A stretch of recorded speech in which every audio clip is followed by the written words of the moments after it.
48 years is a challenge, and the urgency that creates in an effective mayor is both necessary and desirable. But what if you had 300 years to think about cities?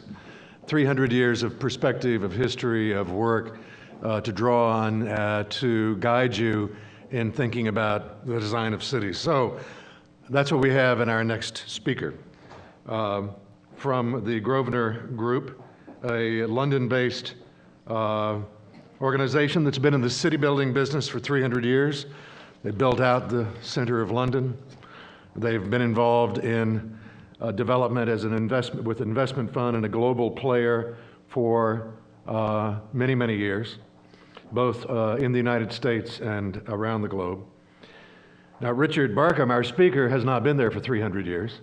You'll see that he's not nearly old enough to have been there from the beginning, but he has been there for 13 years and has gained enormous perspective on city building around the globe. Previously was a professor in urban economics, so has spent his career thinking about studying and implementing change in cities. Richard is Grosvenor's research director and here from London to bring us his unique perspective on how cities grow over centuries and what we can learn from the past and apply to the future. Richard, thanks for being here and welcome.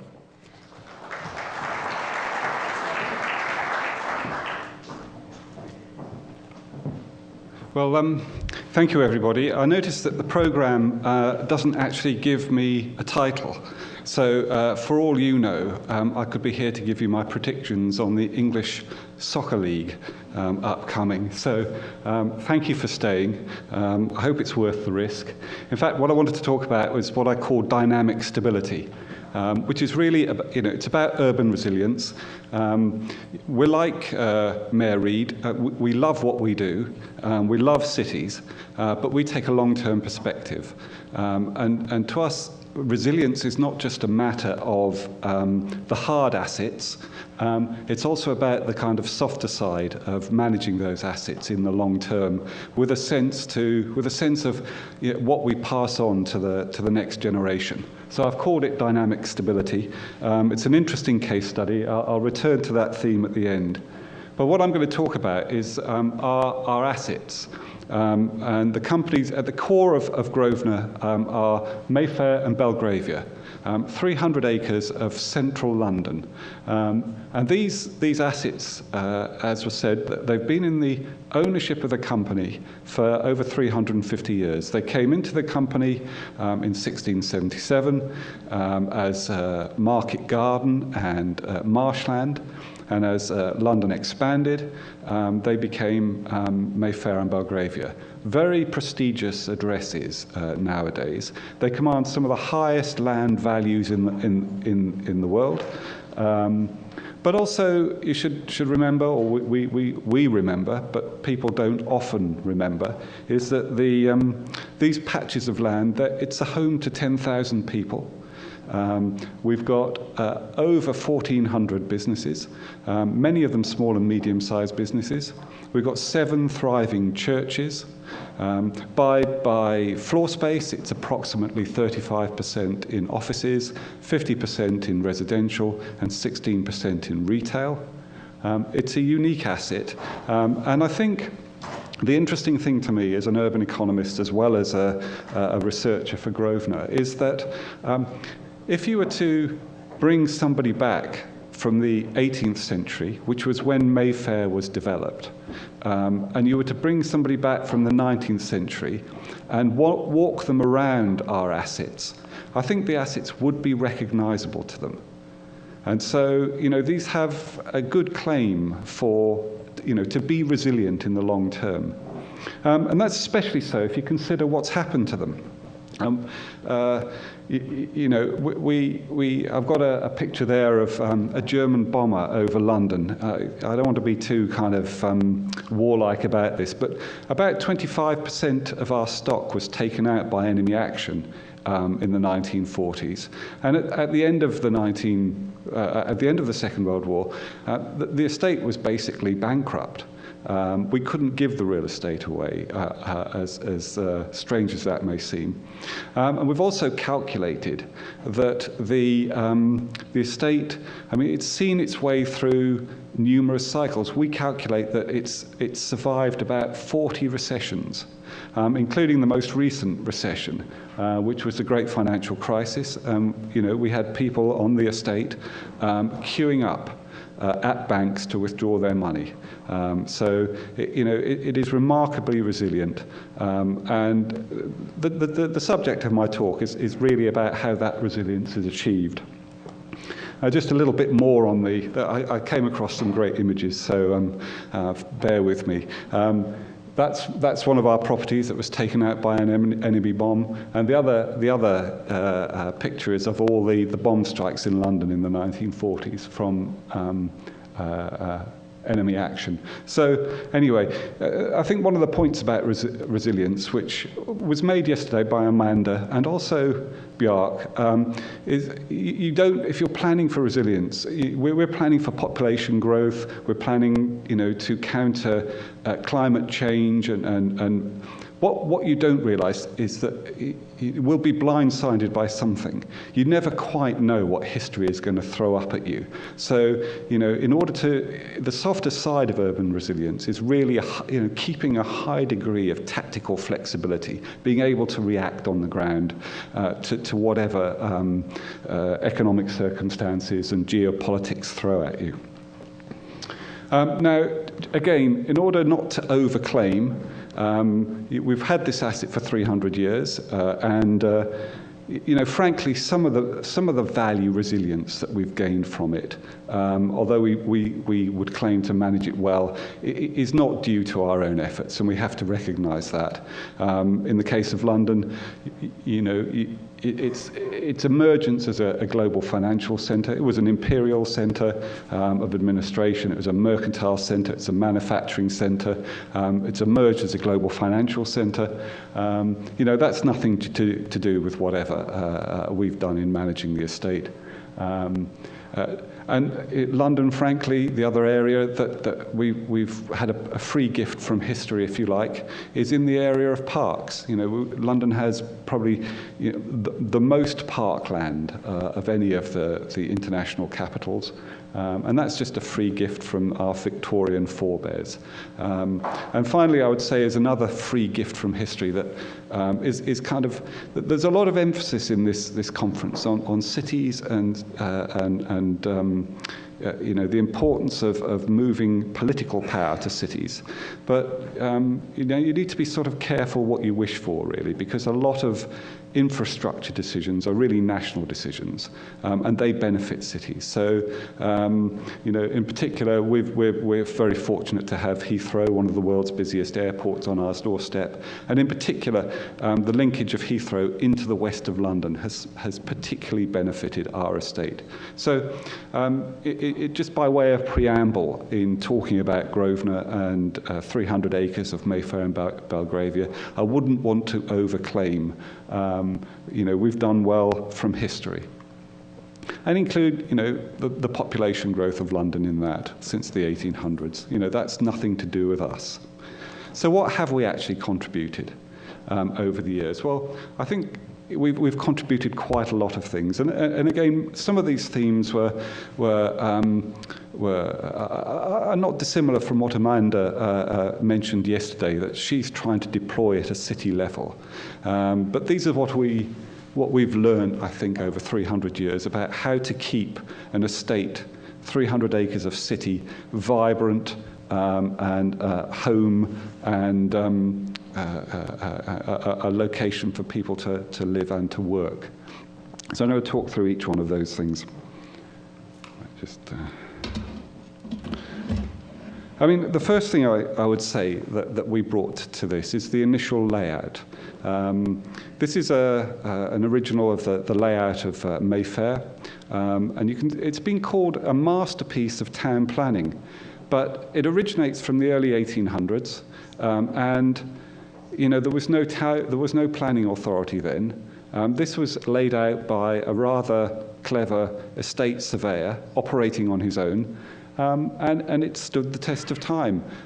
What you have is numerous blocks there with very wide streets that were set up to accommodate the carriage trade. But the wide streets actually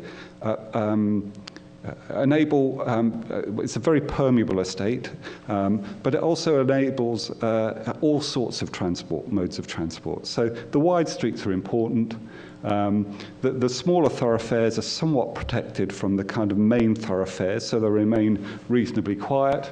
And at the heart of it is Grosvenor Square, where the American Embassy is located in London. You know, it's a very, very large area of green, open space right at the heart of London, of Mayfair. And the point is that initial layout is very important. In urban economies, in cities, path dependence is very important. So if you get a patch of land, you've got to think very carefully about how you lay it out, because what you set up can either blight or enhance a part of the city for several generations.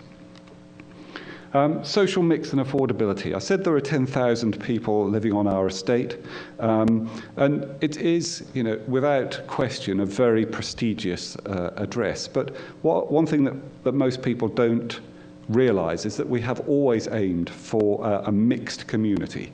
And 27% of the housing units on our estate are affordable. Okay, they are let at well below market rents, and they always have been, right back to the early days. And I've put here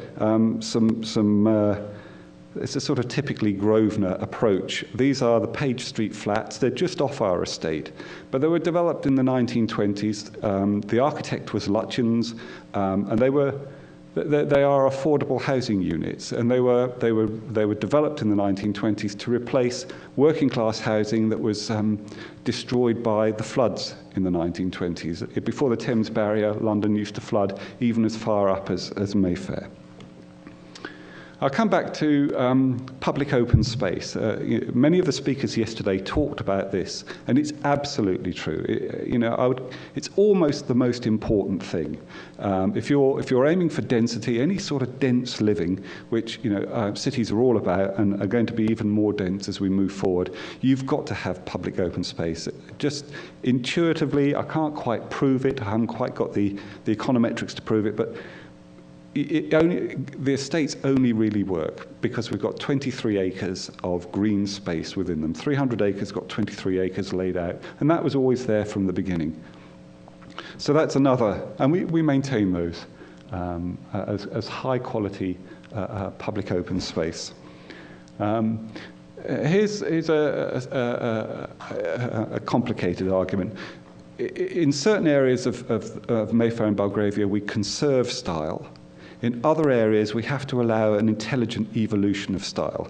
So in Mayfair, the stock has evolved over the years. There's been quite a lot of redevelopment. But as I said, if you brought somebody back from the 18th century, I think and wandered them around Mayfair, it would be recognisable to them. Quite a lot of modern stock has gone in there, but it is the facades and the density and the height are all within the spirit and the character of a Georgian part of London. So we've renewed the stock with a sense of history and perspective on top of it. So, some of the styles are modern. They're modern takes on Georgian style. The point is that we've kept it in character, and it's an intelligent, I would say, evolution of style. In other places, we've been a little bit more rigorous about conservation. In Belgravia, where there has been much less redevelopment, for years we've insisted on the same colour paint on the estate and the same colour black, the sort of cream facades and the black railings. That gives you a sense of the character of the area. Where appropriate, where it's for the common good, where we think in the longer term the value and the resilience of the place will be maintained, then we've worked very hard to conserve the style that the estate was originally developed in. Most important, I've said most important a couple of times now, but I think the green space is one of the key things. If I came back to it, green space is a key thing. The other thing, and Amanda talked about this in the case of New York, is absolute flexibility. As I say, you know, over 300 years, over 100 years, over the next 50 years, despite what you are planning for a city, you never know what history is going to throw up in terms of economic change. At the end of the 19th century, cities were largely manufacturing centres, or OECD cities were largely manufacturing centres. At the end of the 20th century, they're largely service centres. You know, at the end of the 21st century, there'll be something different. We don't know what it is. You have to retain the flexibility. This is Davis Street in Mayfair. And the point I'm making is that the estate was originally laid out for as townhouses for very wealthy families. But in the post-war period, those townhouses have been converted, firstly to more dense residential use by kind of lateral conversion, but also those residential uses have been allowed to turn into office uses. And now actually in Mayfair, space is coming out of the office sector and moving back into the residential sector. So within the fabric of the built environment, you have to have flexibility, you have to have the ability to accommodate, and you have to have the ability to move very quickly to accommodate new business trends, or you simply don't get the economic growth which everybody depends on, you know, for their, as we as a landowner do for value preservation, but people and businesses depend on for growth and livelihood. So flexibility within the built structure is one of the things we always strive for. Active management as well. As I say, the word resilience has a kind of permanence about it. It's a hard word, but really there's a soft side to resilience, and it's about actively managing the built environment. And the point, I've put a retail street here, and because we have many wealthy occupiers, high-end retail, luxury retail, they flock to our retail units. But we have to be careful. We need to ensure that the day-to-day amenity retail is in place, that supports people's daily lives, shops for food, that supports the residential value. So as a landowner, as an estate manager, we manage the retail very carefully, and as well as maximising rents, we've also got a view to just creating a good place for people to live and work, and that means a good proportion of amenity retail. And public realm. We have a fine heritage of well-designed houses on the estate, and we've tried to evolve the style carefully. And I think maybe for a while in the post-war period that we took our eyes off the ball here in terms of public space. But again, it was a theme that was emphasised yesterday, and latterly we've taken it much more seriously. These spaces, when you're going for density, these public spaces that are attractive for people to just go and spend time are very important in terms of long-term resilience. This is a water feature that we've just installed in Mount Street, which is, again, it's not far from the American Embassy, if you know that neck of the woods, by the Japanese architect Tadao Ando. It's a water feature. It's proved very popular.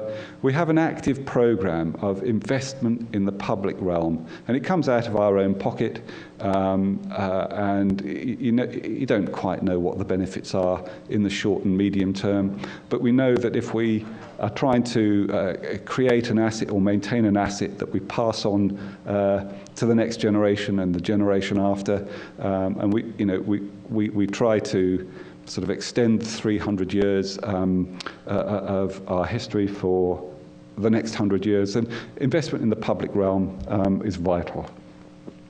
Again, creating community. This is an event that we ran in Grosvenor Square called Summer in the Square.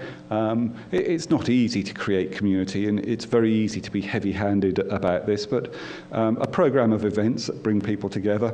It helps to create a villagey feel. And if you know Mayfair and Belgravia, you can still find right in that heart of London the same sort of villagey feel that you find in New York, but you can give it a helping hand, and that's what we try to do. So, I mean, I think that's our long-term perspective. We want to be a profitable company, but you can extract profits now at the expense of the future, and that's not really what our game is. Our game is deploying those principles to maintain this part of London for the next generation, and perhaps. Moving on to our final challenge, really, which has been alluded to by several other speakers. And I've called it "The Future is Retro." We've got a stock of real estate, and we've got to reduce the carbon footprint. Now, broadly speaking, we renew about 1% of the stock per annum.